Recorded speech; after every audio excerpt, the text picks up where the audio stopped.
My Old Man, a short story by Ernest Hemingway.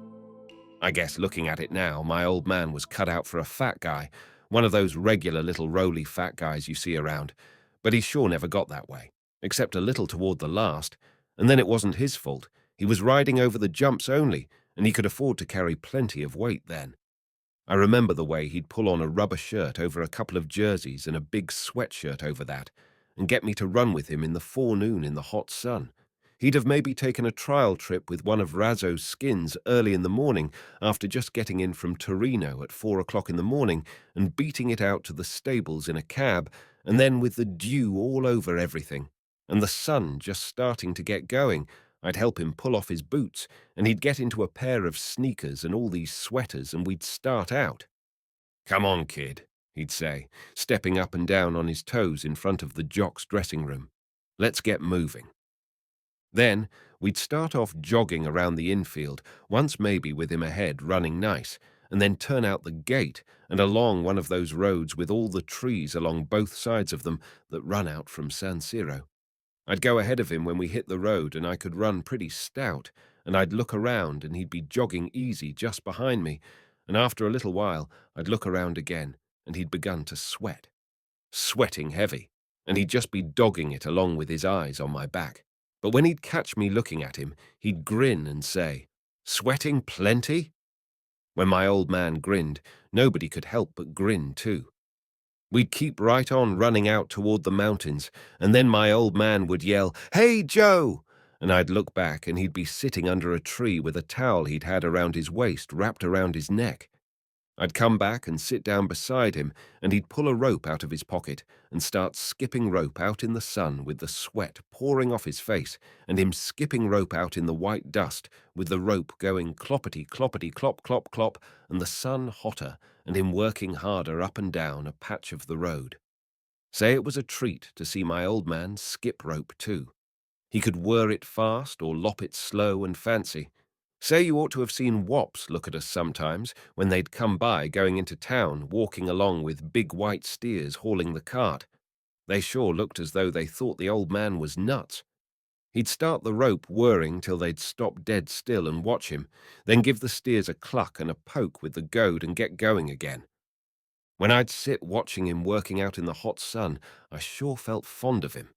He sure was fun, and he'd done his work so hard, and he'd finish up with a regular whirring that'd drive the sweat out on his face like water, and then sling the rope at the tree and come over and sit down with me and lean back against the tree with the towel and a sweater wrapped around his neck. "Sure as hell keeping it down, Joe," he'd say, and lean back and shut his eyes and breath long and deep. "It ain't like when you're a kid." Then he'd get up before he started to cool, and we'd jog along back to the stables. That's the way it was keeping down to weight. He was worried all the time. Most jocks can just about ride off all they want to. A jock loses about a kilo every time he rides, but my old man was sort of dried out, and he couldn't keep down his kilos without all that running. I remember once at San Siro, Regali, a little wop that was riding for Busoni came out across the paddock, going to the bar for something cool and flicking his boots with his whip after he'd just weighed in, and my old man had just weighed in too, and came out with the saddle under his arm, looking red-faced and tired and too big for his silks, and he stood there looking at young Regali standing up to the outdoors bar, cool and kid-looking, and I says, "What's the matter, Dad?" Because I thought maybe Regali had bumped him or something, and he just looked at Regali and said, "Oh, to hell with it," and went on to the dressing room. Well, it would have been all right, maybe, if we'd stayed in Milan and ridden at Milan and Torino, because if there ever were any easy courses, it's those two. "Pianola, Joe," my old man said when he dismounted in the winning stall after what the wops thought was a hell of a steeplechase. I asked him once, "This course rides itself. It's the pace you're going at that makes riding the jumps dangerous, Joe. We ain't going any pace here, and they ain't any really bad jumps either. But it's the pace always, not the jumps that makes the trouble." San Siro was the swellest course I'd ever seen, but the old man said it was a dog's life. Going back and forth between Mirafiore and San Siro and riding just about every day in the week with a train ride every other night. I was nuts about the horses too. There's something about it when they come out and go up the track to the post, sort of dancy and tight-looking with the jock keeping a tight hold on them and maybe easing off a little and letting them run a little going up. Then once they were at the barrier, it got me worse than anything, especially at San Siro with that big green infield and the mountains way off, and the fat wop starter with his big whip, and the jocks fiddling them around, and then the barrier snapping up, and that bell going off, and them all getting off in a bunch, and then commencing to string out. You know the way a bunch of skins gets off. If you're up in the stand with a pair of glasses, all you see is them plunging off, and then that bell goes off, and it seems like it rings for 1,000 years, and then they come sweeping round the turn. There wasn't ever anything like it for me. But my old man said one day in the dressing room when he was getting into his street clothes, "None of these things are horses, Joe. They'd kill that bunch of skates for their hides and hooves up at Paris." That was the day he'd won the Premio Commercio with Lantorna, shooting her out of the field the last 100 meters, like pulling a cork out of a bottle. It was right after the Premio Commercio that we pulled out and left Italy. My old man and Holbrook and a fat wop in a straw hat that kept wiping his face with a handkerchief were having an argument at a table in the Galleria. They were all talking French, and the two of them were after my old man about something. Finally, he didn't say anything any more, but just sat there and looked at Holbrook, and the two of them kept after him, first one talking, and then the other, and the fat wop always butting in on Holbrook. "You go out and buy me a sportsman, will you, Joe?" my old man said, and handed me a couple of soldi without looking away from Holbrook. So I went out of the Galleria and walked over to in front of the Scala and bought a paper and came back and stood a little way away because I didn't want to butt in, and my old man was sitting back in his chair looking down at his coffee and fooling with a spoon, and Holbrook and the big wop were standing, and the big wop was wiping his face and shaking his head. And I came up, and my old man acted just as though the two of them weren't standing there and said, "Want an ice, Joe?" Holbrook looked down at my old man and said slow and careful, "You son of a bitch," and he and the fat wop went out through the tables. My old man sat there and sort of smiled at me, but his face was white and he looked sick as hell, and I was scared and felt sick inside because I knew something had happened, and I didn't see how anybody could call my old man a son of a bitch and get away with it. My old man opened up the Sportsman and studied the handicaps for a while, and then he said, "You got to take a lot of things in this world, Joe." And 3 days later, we left Milan for good on the Turin train for Paris after an auction sale out in front of Turner's stables of everything we couldn't get into a trunk and a suitcase. We got into Paris early in the morning in a long, dirty station the old man told me was the Gare de Lyon. Paris was an awful big town after Milan. Seems like in Milan everybody's going somewhere and all the trams run somewhere and there ain't any sort of a mix-up, but Paris is all balled up and they never do straighten it out. I got to like it though, part of it anyway, and say it's got the best race courses in the world. Seems as though that were the thing that keeps it all going, and about the only thing you can figure on is that every day the buses will be going out to whatever track they're running at, going right out through everything to the track. I never really got to know Paris well because I just came in about once or twice a week with the old man from Maison, and then he always sat at the Café de la Paix on the opera side with the rest of the gang from Maison, and I guess that's one of the busiest parts of the town. But say it is funny that a big town like Paris wouldn't have a Galleria, isn't it? Well, we went out to live at Maison Lafitte, where just about everybody lives except the gang at Chantilly, with a Mrs. Myers that runs a boarding house. Maisons is about the swellest place to live I've ever seen in all my life. The town ain't so much, but there's a lake and a swell forest that we used to go off bumming in all day, a couple of us kids, and my old man made me a slingshot, and we got a lot of things with it, but the best one was a magpie. Young Dick Atkinson shot a rabbit with it one day, and we put it under a tree and were all sitting around, and Dick had some cigarettes, and all of a sudden the rabbit jumped up and beat it into the brush, and we chased it, but we couldn't find it. Gee, we had fun at Mason's. Mrs. Myers used to give me lunch in the morning, and I'd be gone all day. I learned to talk French quick. It's an easy language. As soon as we got to Maisons, my old man wrote to Milan for his license, and he was pretty worried till it came. He used to sit around the Café de Paris in Maisons with the gang there. There were lots of guys he'd known when he rode up at Paris before the war lived at Maisons, and there's a lot of time to sit around because the work around a racing stable for the jocks, that is all cleaned up by 9 o'clock in the morning. They take the first batch of skins out to gallop them at 5.30 in the morning, and they work the second lot at 8 o'clock. That means getting up early, all right, and going to bed early too. If a jock's riding for somebody too, he can't go boozing around because the trainer always has an eye on him if he's a kid, and if he ain't a kid, he's always got an eye on himself.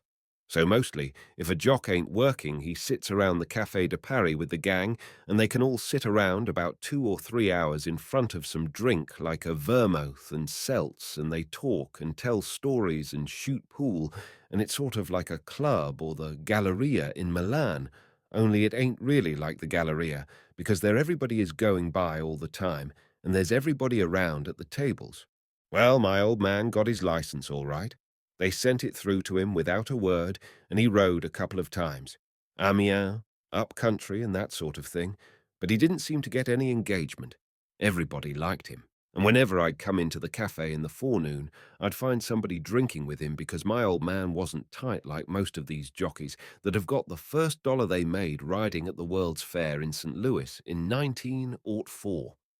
That's what my old man would say when he'd kid George Burns, but it seemed like everybody steered clear of giving my old man any mounts. We went out to wherever they were running every day with the car from Maisons, and that was the most fun of all. I was glad when the horses came back from Deauville in the summer, even though it meant no more bumming in the woods, because then we'd ride to Enghien or Tremblay or St. Cloud and watch them from the trainers and jockeys' stand. I sure learned about racing from going out with that gang, and the fun of it was going every day. I remember once out at St. Cloud. It was a big 200,000 franc race with 7 entries, and Kazar a big favourite. I went around to the paddock to see the horses with my old man, and you never saw such horses. This Kazar is a great big yellow horse that looks like just nothing but run. I never saw such a horse. He was being led around the paddock with his head down, and when he went by me, I felt all hollow inside. He was so beautiful. There never was such a wonderful, lean, running-built horse. And he went around the paddock, putting his feet just so, and quiet and careful and moving easy, like he knew just what he had to do, and not jerking and standing up on his legs and getting wild-eyed like you see these selling platers with a shot of dope in them. The crowd was so thick, I couldn't see him again, except just his legs going by, and some yellow and my old man started out through the crowd, and I followed him over to the jock's dressing room back in the trees, and there was a big crowd around there too. But the man at the door in a derby nodded to my old man, and we got in, and everybody was sitting around and getting dressed and pulling shirts over their heads and pulling boots on, and it all smelled hot and sweaty and linamenty, and outside was the crowd looking in. The old man went over and sat down beside George Gardner that was getting into his pants and said, "What's the dope, George?" Just in an ordinary tone of voice, because there ain't any use him feeling around, because George either can tell him or he can't tell him. "He won't win," George says very low, leaning over and buttoning the bottoms of his pants. "Who will?" my old man says, leaning over close so nobody can hear. "Carecubbin," George says, "and if he does, save me a couple of tickets." My old man says something in a regular voice to George, and George says, "Don't ever bet on anything I tell you," kidding like, and we beat it out and threw all the crowd that was looking in over to the 100-franc mutual machine. But I knew something big was up, because George is Kazar's jockey. On the way, he gets one of the yellow odds sheets with the starting prices on, and Kazar is only paying 5 for 10. Cephisidot is next at 3 to iron 5th down the list, this Carecubbin at 8 to 1. My old man bets 5,000 on Carecubbin to win and puts on 1,000 to place, and we went around back of the grandstand to go up the stairs and get a place to watch the race. We were jammed in tight, and first a man in a long coat with a grey tall hat and a whip folded up in his hand came out, and then, one after another, the horses, with the jocks up, and a stable boy holding the bridle on each side and walking along followed the old guy. That big yellow horse, Kazar, came first. He didn't look so big when you first looked at him until you saw the length of his legs and the whole way he's built and the way he moves. Gosh, I never saw such a horse. George Gardner was riding him, and they moved along slow, back of the old guy in the grey tall hat that walked along like he was the ringmaster in a circus. Back of Kazar, moving along smooth and yellow in the sun, was a good-looking black with a nice head with Tommy Archibald riding him, and after the black was a string of 5 more horses, all moving along slow in a procession past the grandstand and the passage. My old man said the black was Kirkubin, and I took a good look at him, and he was a nice-looking horse all right, but nothing like Kazar. Everybody cheered Kazar when he went by, and he sure was one swell-looking horse. The procession of them went around on the other side past the palaus and then back up to the near end of the course, and the circus master had the stable boys turn them loose one after another so they could gallop by the stands on their way up to the post and let everybody have a good look at them. They weren't at the post hardly any time at all when the gong started, and you could see them way off across the infield, all in a bunch starting on the first swing like a lot of little toy horses. I was watching them through the glasses, and Kazar was running well back with one of the bays making the pace. They swept down and around and came pounding past, and Kazar was way back when they passed us, and this Kirkubin horse in front and going smooth. Gee, it's awful when they go by you, and then you have to watch them go farther away and get smaller and smaller, and then all bunched up on the turns and then come around towards into the stretch, and you feel like swearing and goddamning worse and worse. Finally, they made the last turn and came into the straightaway with this Kirkubin horse way out in front. Everybody was looking funny and saying "Kazar" in sort of a sick way, and they pounding nearer down the stretch, and then something came out of the pack right into my glasses like a horse-headed yellow streak, and everybody began to yell "Kazar" as though they were crazy. Kazar came on faster than I'd ever seen anything in my life and pulled up on Kirkubin that was going fast as any black horse could go with the jock flogging hell out of him with the gad, and they were right dead neck and neck for a second, but Kazar seemed going about twice as fast with those great jumps and that head out. But it was while they were neck and neck that they passed the winning post, and when the numbers went up in the slots, the first one was 2, and that meant Kirkubin had won. I felt all trembly and funny inside, and then we were all jammed in with the people going downstairs to stand in front of the board where they'd post what Kirkubin paid. Honest, watching the race, I'd forgot how much my old man had bet on Kirkubin. I'd wanted Kazar to win so damned bad. But now it was all over. It was swell to know we had the winner. "Wasn't it a swell race, Dad?" I said to him. He looked at me sort of funny with his derby on the back of his head. "George Gardner's a swell jockey, all right," he said. "It sure took a great jock to keep that Kazar horse from winning." Of course, I knew it was funny all the time, but my old man saying that right out like that sure took the kick all out of it for me, and I didn't get the real kick back again ever, even when they posted the numbers up on the board and the bell rang to pay off, and we saw that Kirkubin paid 67.50 for 10. All around people were saying, "Poor Kazar, poor Kazar," and I thought, I wish I were a jockey and could have rode him instead of that son of a bitch. And that was funny, thinking of George Gardner as a son of a bitch, because I'd always liked him, and besides, he'd given us the winner, but I guess that's what he is all right. My old man had a big lot of money after that race, and he took to coming into Paris oftener. If they raced at Tremblay, he'd have them drop him in town on their way back to Maison, and he and I'd sit out in front of the Café de la Paix and watch the people go by. It's funny sitting there. There's streams of people going by and all sorts of guys come up and want to sell you things, and I love to sit there with my old man. That was when we'd have the most fun.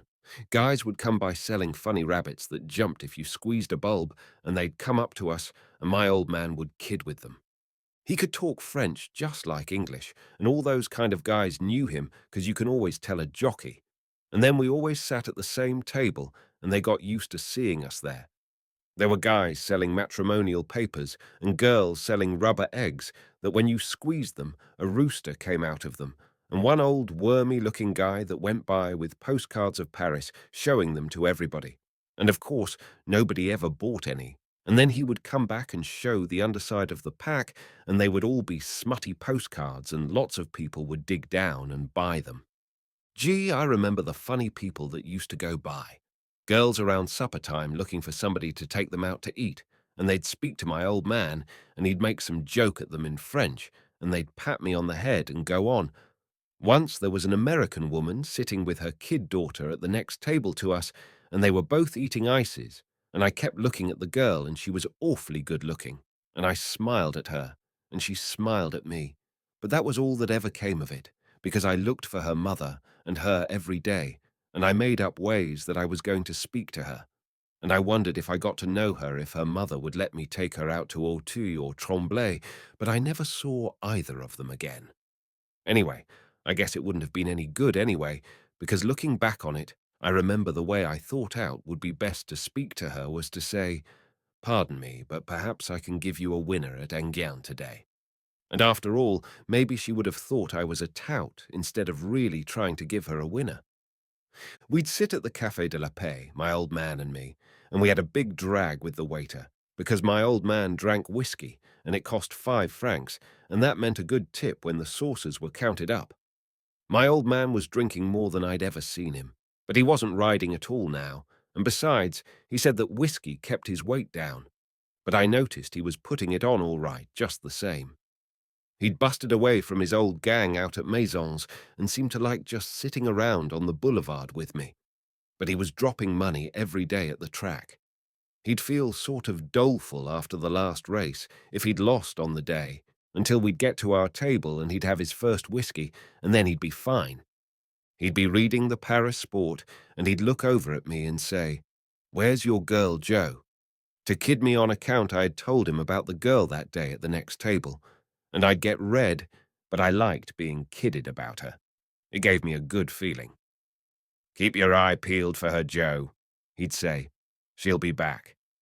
He'd ask me questions about things, and some of the things I'd say he'd laugh. And then he'd get started talking about things.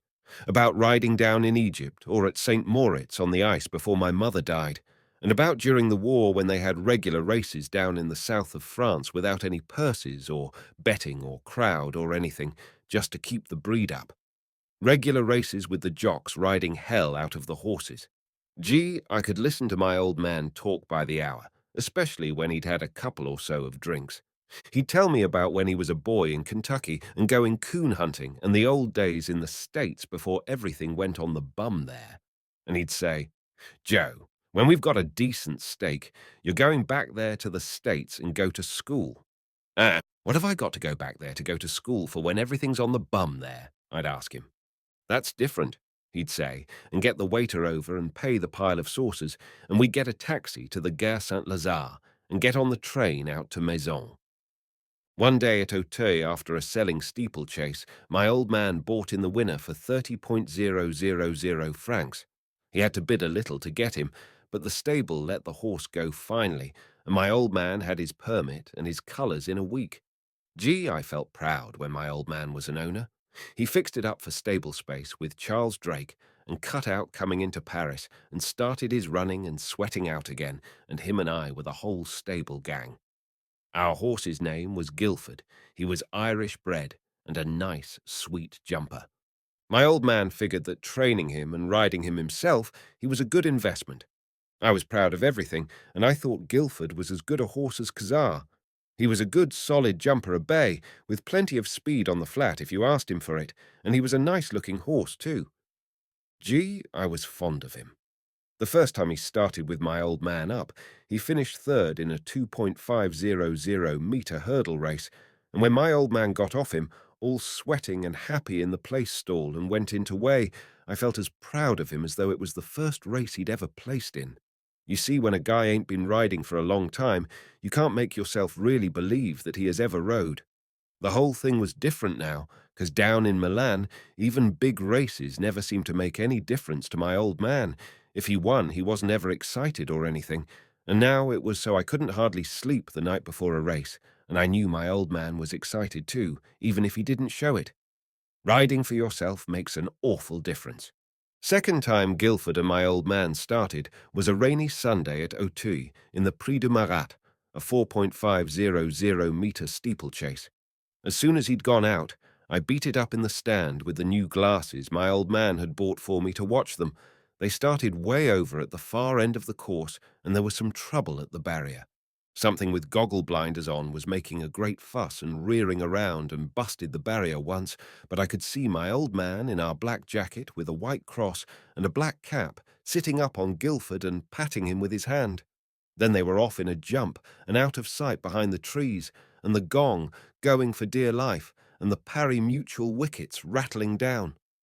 Gosh, I was so excited I was afraid to look at them, but I fixed the glasses on the place where they would come out back of the trees, and then out they came with the old black jacket going third, and they all sailing over the jump like birds.